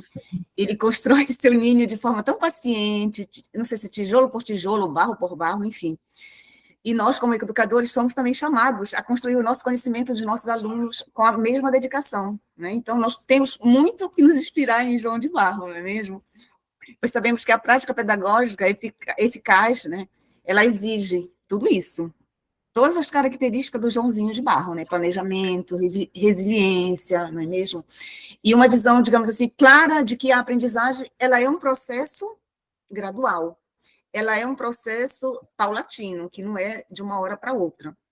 Então, além disso, o João de Barro, ele nos ensina sobre a importância, digamos, de adaptar nossas práticas ao contexto, não é mesmo? E às necessidades dos alunos, tal como o João de Barro, ele adapta a sua construção ao ambiente, conforme ela mostrou, reforçando que o ensino de línguas estrangeiras deve ser estruturado, digamos, mais flexível, respeitando as particularidades de cada aluno, no desenvolvimento de suas habilidades linguísticas, de suas competências, porque sabemos que ninguém aprende, digamos, uma língua estrangeira da mesma forma. Cada indivíduo que está ali na sala de aula aprende de uma forma, cada um tem as suas características, não é mesmo? E agora, fazendo um paralelo rapidinho, já vou terminar, com o Bem-te-vi, porque eu sou apaixonada pela natureza, né? Eu sou conectada com a natureza. E o Bem-te-vi, e o tempo do Bem-te-vi, né, com seu canto característico, e todo dia me acorda aqui, né? Quando eu fechei a cortina, o professor lá se falou, tá muito sol aí, tá? Apesar das árvores aqui. Então, com esse seu canto característico, ele marca os ritmos das estações, né? Isso eu já vou aprender aqui depois de bem adulta, né? Então, ele traz para nós, professores, uma metáfora, assim, bem poderosa para nossas práticas pedagógicas, não é mesmo? Porque ele nos lembra, por exemplo, da importância de observar o ritmo natural de aprendizagem de nossos alunos, respeitando o tempo individual de cada um também e cultivando um ambiente de ensino que seja harmonioso, palatável, não é mesmo? E cultivando um ambiente de ensino mais agradável, onde haja mais harmonia, né, e inclusão. Então, como o Bem-te-vi, ele anuncia a chegada de algo novo, né, inclusive até, não sei se vocês estão na minha cidade, diz que quando o Bem-te-vi canta na janela de uma casa, é porque tem uma mulher, aí você já sabe o resto, eu acredito, né? Uma mulher grávida, uma mulher prênia, como dizia minha avó, né? Então, ele anuncia essa chegada de algo novo, né? E nós, educadores, nós formadores, somos convidados a renovar, olha aí, constantemente as nossas abordagens, as nossas atitudes, não é mesmo? Promovendo sempre esse despertar do conhecimento de forma natural, de forma orgânica e estimulante, conectando as nossas práticas pedagógicas com a realidade e a natureza dos alunos, dos aprendizes. Então, assim, foi uma tarde assim que maravilhosa que me fez, como eu falei para vocês, entrar nessa reflexão assim bem profunda. Tá bem? Eu vou deixar agora para que outros participem também. Obrigada. Eu não sei se ela voltou, a Bárbara. Agora voltou. Oh, que bom. Se ela quiser Mas se comentar. você pegou um pedaço da minha fala, mas você me fez... Sim, eu estava ouvindo. Eu acho que é isso mesmo. Essas metáforas do livro, eles dão muita possibilidades para a gente poder pensar nos nossos fazeres, olhar para as relações que a gente constrói.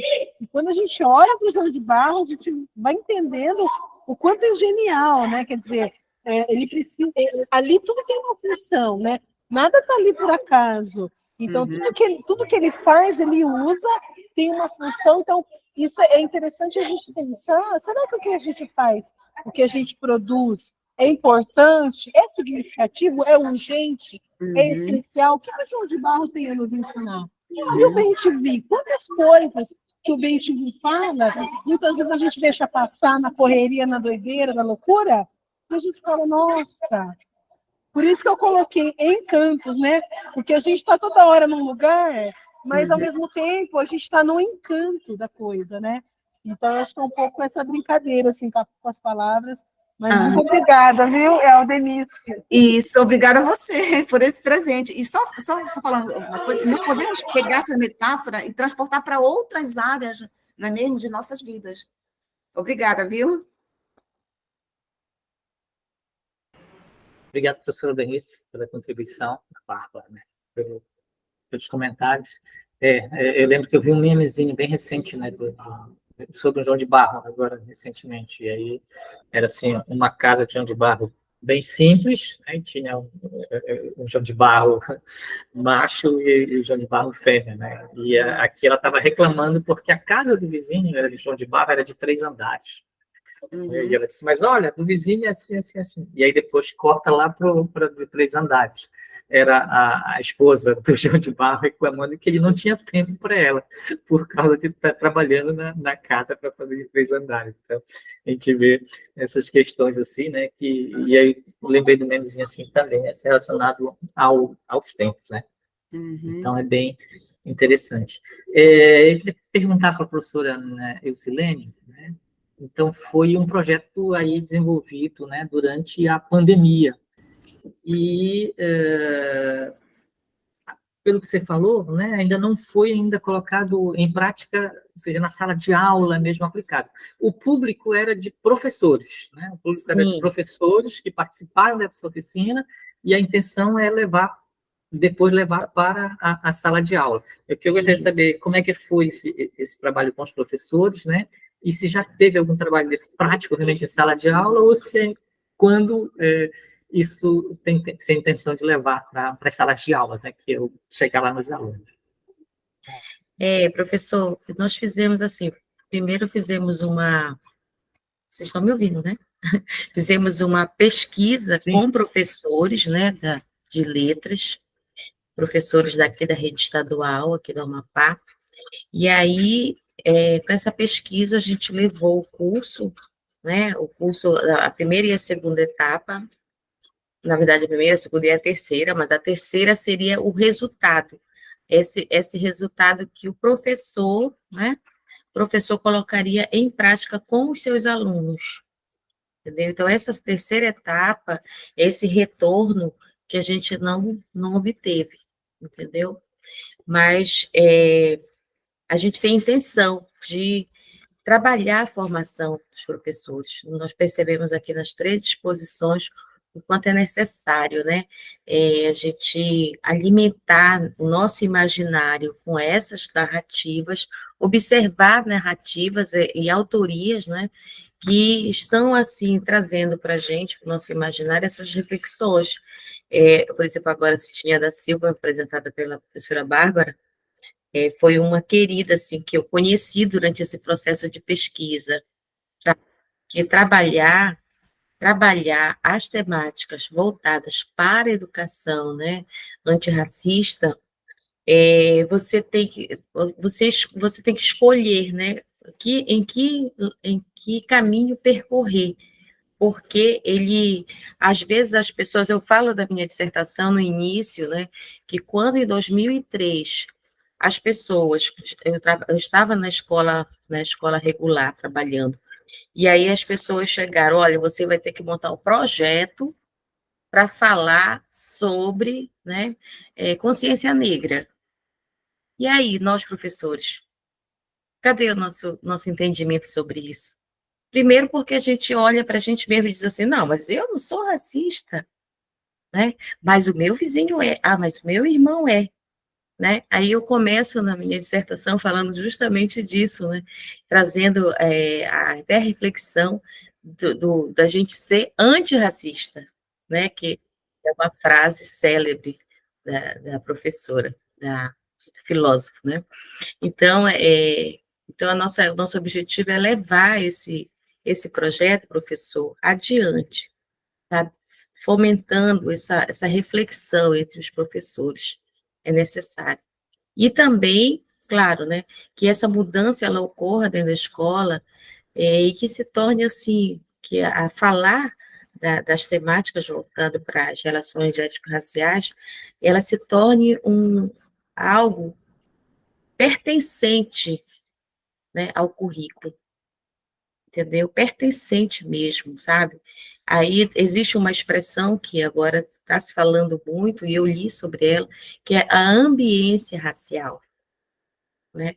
Hoje eu participei de uma reunião em que as pessoas dizem, a pessoa fala certa expressão, mas ela tem medo de falar porque ela acha que ela diz assim, mas é negro ou é preto? É morena? Sabe? São palavras assim que... Então, a gente precisa fomentar e levar para a sala de aula. O professor precisa, né, participar por formação continuada e ele precisa ter essa segurança para levar para a sala de aula.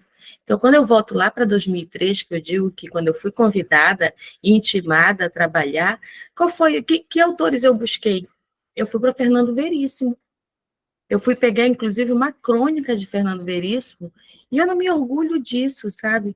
Esse exemplo que eu dou, eu digo assim, é porque eu não sabia que aquela crônica ali, ela não estava trazendo a figura do negro, né, como protagonista, ela não estava mostrando o negro como em outro cenário. Eu recordo, inclusive, quando eu estava fazendo a minha graduação, né, que se você olhar para a graduação, diz assim, quem foram os teus professores negros? Né? E o meu professor negro da graduação, ele dizia assim para a gente, quando ele trabalhava para literatura infanto-juvenil, qual é o papel da tia Anastácia no sítio do Pica-Pau Amarelo? Né? Então, ali, olha, lá em 1900 e bolinhas, o professor já estava antecipando algo que foi acontecer lá em 2008, que foi a gente passar a olhar com segurança, né, 2003, quer dizer. Eu não sei se eu consegui lhe responder, professor, porque eu tenho vontade de falar muito. Me segure. Não, responder sim. É bem importante. Vocês podem colocar suas perguntas no chat aí, tá? Ou levantar a mão para fazer as suas perguntas diretamente aos nossos palestrantes. Professora Nick está por aí? Está por aí, professora Nick? Estou. Por aí, professora Nick. Bom, professora Nick, sou suspeito para falar, né? Porque estou presente aqui, sempre próximo de você. Infelizmente, não consegui participar algumas vezes do projeto, que gostaria muito, mas de vez em quando eu bisbilhotava lá, né? Eu olhava no vidrinho da sala lá, os colegas estavam vendo. E aí, ontem, assisti a palestra do professor Kleber, né? Então, ele colocou um fato bem interessante de uma das alunas dele, né? Ele disse assim, quando ela foi se apresentar, ela disse que ela era uma racista em desconstrução, eu assisti. Uma racista em desconstrução, né? Que foi um negócio bem interessante. E aí nós estávamos, né, com um público aqui de estudantes, né? Era uma maioria de estudantes que estavam fazendo o curso, né, e que estavam presentes, e alguns desses alunos estavam lá participando. Então, a pergunta é assim, nós conseguimos desconstruir racistas através desse curso? Como é que foi assim essa recepção, né, com os alunos? Ou seja, você viu que nós tivemos alguns depoimentos que você colocou, mas eu gostei assim a impressão de vocês, enquanto vocês como os professores que estavam lá, né, o impacto sobre os alunos ao trabalhar essas obras, né, ao identificar esses autores negros ou esses personagens negros com todas essas temáticas, né? Qual foi a impressão? Essa desconstrução do professor Kleber, eu acho que é um processo bastante longo, né? Não é são leituras, é uma coisa demorada. Então, eu acho que é uma sensibilização inicial sobre o que a gente queria, principalmente, abordar esse problema e dizer que na França também existe, porque algumas vezes os alunos podem ter uma imagem da França um pouco idílica. O racismo não existe só no Brasil, ele existe lá também, e era sensibilizar sobre esse aspecto também. Então, se a gente conseguiu, eu acho que a gente plantou sementes, e neles, como futuros docentes, eu acho que a gente conseguiu sensibilizar eles sobre o assunto. Mas era mostrar também, como no Brasil, dar acesso acesso a obras de autores negros, são muitos, mostrar personagens importantes que foram apagados da história da França, como eu falei, o pai de Alexandre Dumas, o Saint-Georges, que é o Joseph de Boulogne, que é uma personagem muito importante, mas que perguntar ninguém conhece. Ninguém conhece. E aí, como eu falei, chamam ele de Mozart negro, mas só que ele nasceu antes de Mozart. Então, Mozart seria o Saint-Georges negro, e não o contrário, porque Mozart nasceu depois. Enfim, mas eu acho que eles gostaram. As discussões, depois da leitura, foram muito interessantes. A leitura subjetiva traz isso, o lado pessoal dos leitores na obra. Então, em geral, eles, após a leitura de um trecho, de um capítulo, eles relacionavam isso, traziam para a vivência deles, experiências pessoais, etc. Então, as discussões eram bem interessantes, a visão deles da leitura, né? Bem interessante. A literatura tem esse papel, né, também, da gente se identificar com os personagens. Com os personagens. E também Eu tive, no ensino médio, eu acho que é uma coisa muito interessante a se fazer. Eu tive eu participei brevemente do Afrocientista no NEAB, e aí eu fiz isso com os alunos do ensino médio, com a obra do Torto Arrado. Mas, diferentemente, eu perguntei como vocês imaginavam, por exemplo, os personagens do Torto Arrado, como vocês imaginavam o local.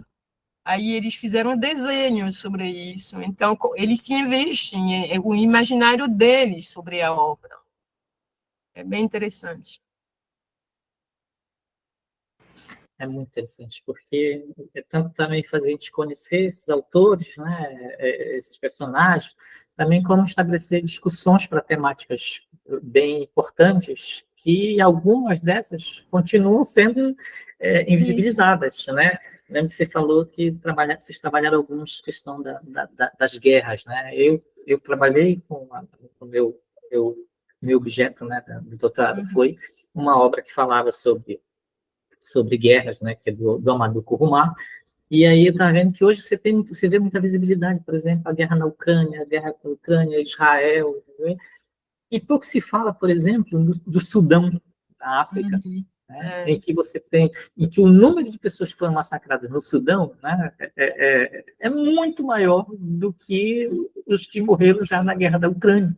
Né? Mas o Sudão é um país que está lá na África, de majoritariamente negro, então você vê que algumas dessas questões, né, elas continuam ainda, você tem uma outra notícia que está ali, mas ainda tem uma visibilidade, e o papel da literatura em trazer isso para essas discussões, né, ele é muito importante. E quebrar o que o professor Kleber falou ontem, que a África é uma coisa só. Então, eles lendo, não é isso, são culturas diferentes. E, além, quando eles leram esse livro, a gente indicou documentários sobre a guerra do Ruanda, do Burundi. Eles foram atrás buscar, tem filmes sobre isso. Então, a gente consegue transformar essa ideia que eles tinham, por exemplo, da África, né? Como ele falou. Bem bacana. O Barreto levantou a mão, acho que tem uma pergunta, Barreto? Levantei. Na verdade, é um comentário, primeiramente, parabenizar a professora Nick, né, pela apresentação, mas não somente pela apresentação, mas por esse desejo de assumir esse desafio, né, de criar um clube de leitura na universidade. Eu desenvolvi um projeto parecido, não na universidade, mas num centro de línguas. Eu acho que é interessante, é bonito de ver, né, quando o aluno ele vai se desconstruindo por meio da literatura. Acho que os nossos alunos, eles chegam, no meu caso também é o ensino do FLE, do francês língua estrangeira. Então, acho que o aluno ele chega muito com essa ideia, né, de que existe somente uma França, que é aquela França branca, europeia, e nada além disso.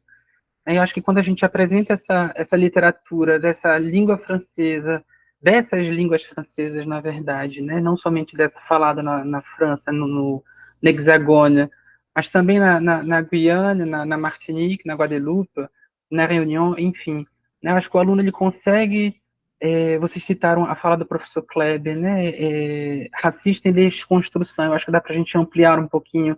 Ele consegue assumir, na verdade, um olhar colonial em desconstrução, né, porque o nosso olhar ainda é, né, muito colonial, a gente ainda vê de forma muito limitada determinadas esferas da sociedade, e a gente sabe que, na verdade, não é assim. A gente tem uma diversidade muito grande. Eu acho bonito quando a gente respeita essa diversidade em sala de aula por meio da literatura. Então, fiquei aqui apaixonado pela sua fala, pelo seu projeto. Deixo aqui meus votos de que ele tenha uma duração bem longa lá na Unifap. Obrigada, Barreto. Mas a gente desenvolveu o projeto e a ideia era que todos os alunos participem, mas não é o caso, hein? Essa desconstrução, ela não é tão simples, hein? Precisa da adesão, tem que querer, mas é difícil, porque eu acho que a França faz um trabalho tão bem, vende uma imagem tão... que esse trabalho é maravilhoso. Que não querem saber, não me interessa, e eu quero essa França aí, pronto, não quero outra coisa, né? Mas eles esquecem que é isso que faz parte da riqueza da França. É riqueza, gente, não é nada de... é riqueza só. Mas eles não conseguem ver isso como riqueza, mas como um defeito, defeito de cor, né, da grande escritora brasileira, hein, que escreveu. Mas é bonito ver, né, quando a chavinha vira e eles começam a perceber essa diversidade. Né? Sim. Muito bom. Porque, primeiramente, a gente precisa identificar os tempos, primeiramente, né, que a Bárbara colocou lá pra gente. Então, primeiro a gente precisa chegar nesses tempos para depois... É um trabalho de formiguinha. É um trabalho de formiguinha. Então, a professora Silene pediu a palavra, né? Sim, eu vou aproveitar, né, para esse momento, assim, de já mais informal, né, e dizer que eu agradeço ao Barreto, ele foi meu professor no primeiro semestre deste ano, e de francês, né, que eu já senti, gostei muito do Barreto desde o primeiro dia em que ele já inicia falando dessa França, que essa França não branca, não negra, não, nessa França negra, quer dizer, né, Barreto? Então, isso aí é um diferencial, sabe? É mostrar uma história que nós não ouvimos falar. Então, quando ele falou isso, ele ganhou meu coração, na hora. Que é isso que, às vezes, a gente não faz na sala de aula. Por exemplo, a gente lembra da Chimamanda, quando traz aquele discurso da história única, né? E aí a gente tem que contar as outras histórias. E através das narrativas, através da literatura, a gente vai levando para o aluno. E, professora Nick, é algo assim que a gente vai fazendo devagar mesmo. Não é mudar daqui para, não sou mais, sou antirracista. Não, é um processo contínuo. Por isso existe agora a ambiência racial, né? Que é essa expressão que estão usando muito em voga, que é você montar projetos para o ano todo, é para ele participar, para ele ser vivo dentro da escola, para ver se esse aluno ele começa a imaginar, né, ele começa a se perceber também, se encontrar, né, dentro dessas narrativas. O perigo da história única. Muito bem, professora. Exatamente, que é essa história eurocêntrica que foi sempre contada para a gente, né? Então a gente precisa quebrar esses estereótipos. Foram Obrigada. séculos de colonização e estamos colonizados, e a gente não vai se desfazer disso de um... É trabalhar e pensar, refletir e são pequenas coisas, não é?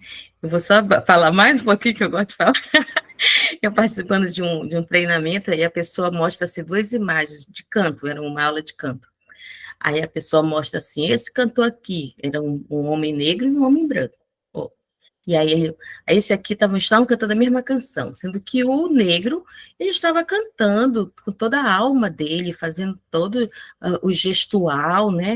Ele estava vivendo aquela canção. E aí a professora foi infeliz nesse momento. Para mim, ela foi infeliz quando ela diz assim, você quer cantar assim ou assim? Você está entendendo? E já, nesse momento, o professor já está criando, já está reforçando estereótipos, como se aquele homem ali, não quero cantar igual a ele, não. Gritando, fazendo todas aquelas expressões, né? Então, quer dizer, assim, a gente precisa se policiar constantemente, para não ficar voltando ao professor Kleber, eu acho que a fase importante é reconhecer, né? Essa fase de reconhecimento, primeiro passo. Aí depois, se você negar, e aí a gente reconhecer. Eu acho. Como eu falei, né? Primeiramente, a gente precisa identificar os tempos e depois se enquadrar em qual tempo eu estou para poder chegar no tempo ideal. Sem essa fase, eu acho que não adianta nada. E aí esse papel, né, da literatura, né, o papel de projetos, como a gente viu aqui, de trabalhos escritos, né, como da Bárbara. Então, projetos desses eu acho que são fundamentais para a gente chegar num público maior, né, para a gente, se não atingir um público grande, mas se a gente conseguir ali, né, atingir pessoas, ou seja, o nosso papel já estará sendo feito, né? Porque a gente... Não, só complementar dizendo que é o direito do aluno de ter acesso também a essas obras. Tem direito, né? Você não pode. Então, se eles não têm acesso, a gente coloca, né, traz para eles. Se a instituição não dá, aí a gente vai, compra e mostra. Mas eles têm direito. Porque, como foi falado, né, os cânones são importantes. A gente começou lá, né, muitos entraram na literatura pelos cânones, não? Mas tem um outro lado que é maravilhoso, que é sensacional, que dá uma diversidade muito grande para a gente, né? Então a gente precisa conhecer esses outros autores, né? Como a professora colocou lá, ou seja, ela trabalhou esses autores, mas também buscou os autores amapaienses, ou seja, a gente também precisa reconhecer os nossos, daqui também, da literatura mapaense. Então, eles estiveram presentes lá no projeto da professora, né? A gente tem feito esse esforço grande aqui da área de língua francesa, né? Aquela que estava me abraçando aqui era a professora Érica, tá? Que participou do clube de leitura, era uma das organizadoras junto com a professora Anique. Então, a gente tem feito esse esforço aqui, né? Outras universidades também, da gente levar esses outros autores, né? Essas outras obras, além das obras francesas, né? Mas Ou eles seja, têm mais acesso mais facilmente a esses sim, cânticos, sim. então, as outras obras não. Não Porque, encontram, são caras, então sim, tudo isso. por exemplo, eu participo de um grupo, né, de leitura, tem vários professores, que é sobre a Guiana Francesa, e eu sempre relato dele. Nós estamos no lado da Guiana Francesa, né, nós estamos aqui na fronteira, mas a gente tem uma dificuldade imensa de conseguir as obras de autores da Guiana Francesa, que estão no nosso lado aqui, né? Então, às vezes, a gente não consegue, às vezes é um professor aí que tem um PDF, que vai passando para a gente, para os outros, e a gente está no lado, e aí a gente tem uma dificuldade grande, né? Que vão que passa muitas das vezes pelas políticas públicas, passa às vezes pelas políticas linguísticas, né? Que a gente tem discutido aqui, né, nesses dias, né? Passa até mesmo pelas próprias editoras, né, Olaci? Que às Pelas vezes próprias as editoras editoras. também não têm muito interesse em publicar aquilo que não está ali no eixo, né? Sim, sim. Então, tem tudo isso também. Felizmente, hoje, né, a gente já tem uma diversidade grande, então a gente já não consegue depender tanto das editoras, assim, das grandes editoras, né? Mas a gente sabe que ainda tem um lobby muito grande da publicação, né? Ou seja, para você conseguir publicar uma grande editora, lógico, tem um lobby todo ali. Elas, inclusive, se interfere, né? Você não tem aquela autonomia da obra, você já tem aquelas interferências da editora, então tem todos esses. Eu trabalho com a literatura guianense e com a literatura guianense de autoria feminina, né? E na minha pesquisa eu observei que antigamente a gente tinha a editora Ibis Ruja, né, que agora faz parte da Orfi, e eu fui me debruçar sobre o catálogo da Orfi e a maravilhosa surpresa, né, maravilhosa com muitas, muitas aspas, é que existem pouquíssimas autoras guianenses publicadas pela maior editora, né, pela maior, a Maison d'édition, interessada nas obras da Guiana Caribe e dos departements, né? Então, a gente tem isso também, né? A preocupação, apesar de ser uma editora, a Orfi, situada na Réunion, né, fora dessa França branca europeia, ela ainda publica muitas obras da França branca europeia, né, e pouquíssimas obras de autoras negras, sobretudo as guianenses. Então, a gente tem esse olhar colonial ainda, né, no mercado editorial. Então, é esse pouquinho, de pouquinho em pouquinho que a gente vai desconstruindo. Eu acho que essas discussões levantadas aqui hoje é um desses pequenos passos que a gente dá, né? Acho que esses momentos de discussão é que trazem, né, a atenção para essa nossa necessidade de ver outras obras, outros autores, outras vozes circulando por aí com muito mais facilidade, que apesar delas circularem hoje em dia, a gente ainda encontra, né, diversas fronteiras até elas chegarem até a gente. Então, acho que são esses momentos que fazem com que o nosso interesse sobre essas obras seja despertado, e claro, né, quanto mais leitores interessados nessas obras, mais fácil fica para as editoras também publicarem, trazerem para a gente. E saber que a gente está conseguindo levar, né, para mais pessoas, ou seja, que ele não está ficando restrito à academia, né? Embora a gente ainda tenha um trabalho monumental pela frente, mas a gente está conseguindo levar. Uma metáfora, como fazer entender, né, uma metáfora agrícola, vamos dizer, hein? A monocultura da cana, da soja, mata a gente, que é a biodiversidade, a diversidade que mata. Então, mas vamos trabalhando. Trazendo essa metáfora para o nosso lado da literatura, né? Então, como a Eucilene falou, a história é única. Então, essa história única também mata a gente, né? De olhar somente por esse caminho. Também mais. Eu digo para meus alunos que é mais bonito, é um jardim cheio de plantas diferentes, com cores diferentes, ou só uma coisa de gramado, sem nada, hein? É isso o mundo, gente. Porque mesmo a gente, né, que já tem essas coisas, mas ainda assim a gente precisa ser decolonizado quase todo dia. Bom, meus queridos, a gente podia ficar conversando aqui a tarde inteira, mas a gente tem uma programação ainda para respeitar, né? E agora às 16 horas a gente já entra na outra mesa redonda, né, que está prevista agora para as 16 às 18, que é a mesa 1, Perspectivas Decoloniais nas Pesquisas sobre Políticas de Linguística no Brasil, né, que vai ter as palestrantes da professora doutora Ivanete Sampaio, da Universidade Federal da Bahia, e a professora doutora Kelly Day, que vai falar também sobre políticas linguísticas, né, decoloniais no ensino de língua, da UEAP. Então, eu deixo meu forte agradecimento aqui a todos que participaram, né, a professora Bárbara, que não está mais com a gente aqui, ao Barreto, que esteve aí presente me auxiliando nessa mesa, né, a professora Eucilene, a professora Anique, e a gente já convida todo mundo para só mudar de plataforma, né, sair do Meet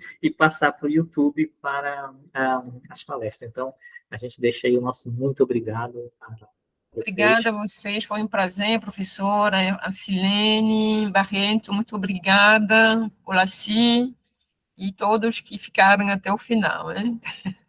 Agradeço também. Muito obrigada pela acolhida, pela possibilidade de levar além, né, aquilo que a gente tem experimentado, tem pensado, e que a gente possa construir um futuro assim melhor, né? Um mundo melhor. E eu Isso. também aproveito para estender o convite do Olaci para amanhã, né? Que amanhã a gente tem Isso. a mesa redonda 2 e a conferência de encerramento, que é sobre estudos literários, então assuntos que com certeza vão nos interessar bastante. Então a mesa redonda de amanhã também às 16 horas, e a conferência de encerramento começa às 18h30, que é a professora Nathalie, aqui da Unifap também, que vai falar um pouquinho sobre a literatura goianense de autoria feminina. A gente já também estende esse convite para amanhã. E ainda temos as sessões de comunicação na área de linguagem das 14 às 16, né? Então, exatamente. Obrigada. É isso. Boa tarde. Muito obrigado. Obrigado a todos. Boa tarde. Um abraço.